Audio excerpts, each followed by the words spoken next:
Good morning. Welcome to service. It's great to be gathered with you in Christ's name today. Just brief announcements. We have, following a service, we have a congregational vote to talk about our Saturday night service. And so please stick around for that. That will start at 10 to make sure that people get here on time for that. So please stick around. Following that, you're invited to come down and have some wonderful refreshments downstairs. So please come. This week, we're on Tuesday, we have the funeral service for Paul Volmer Sr. He passed away in early part of February here, and so his service is going to be on Tuesday morning. We have visitation from 9:30 until 11 o'clock, and then at 11 o'clock is the service followed by a luncheon here. So please continue to keep the family in your thoughts and prayers as you go forward. Also, another member of our congregation, Lois Holitz, had passed away also last Sunday, and so we continue to hold their family in prayer as well. At this time, we don't have a service that's scheduled for them, and it might be something a little bit later, or it might just be a family service. So just continue to keep their family in your prayers.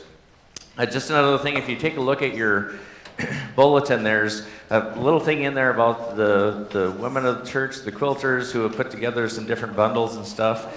They do a lot of stuff for our congregation, and we give thanks for them as they continue to reach out.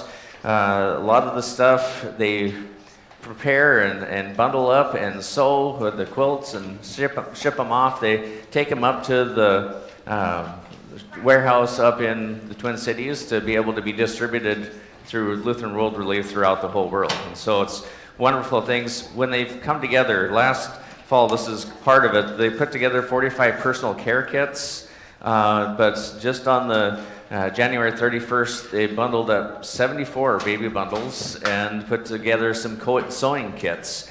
The sewing kits were kind of a neat little thing. They were actually, every year, the quilters get donated fabric from our local quilting shop. And what ends up happening is they usually dump this material off for our quilters to go through, and it was very funny. If you haven't seen people who are very good at what they're doing, come and take a look at it, because we had three or four people going, this needs to go here, and this needs to go here. Agnes Tuma needs this type of stuff, and we got a lot of people who continue to work on this, as far as we continue to, Gary Teig needs this type of stuff, and we know who exactly this goes to in order to actually help put the quilts together and do different sewing and different bags and totes that go out for the school kits. And so it's really interesting to see how that comes together. Within less than a week, they had things sorted out and figured out exactly where this would go, and it's one of those things which are a blessing. But those sewing kits came out of it because for the sewing kits, they use longer pieces of material, and from that donation from the quilt shop, they were able to put 17 of these together. And so it's a wonderful thing. They go overseas, and the people sew for themselves what they need. And so this is a wonderful gift. So continued thanks and praise, and as those gifts continue to go out and be shared with this world. This afternoon, we do have our Minnesota River Conference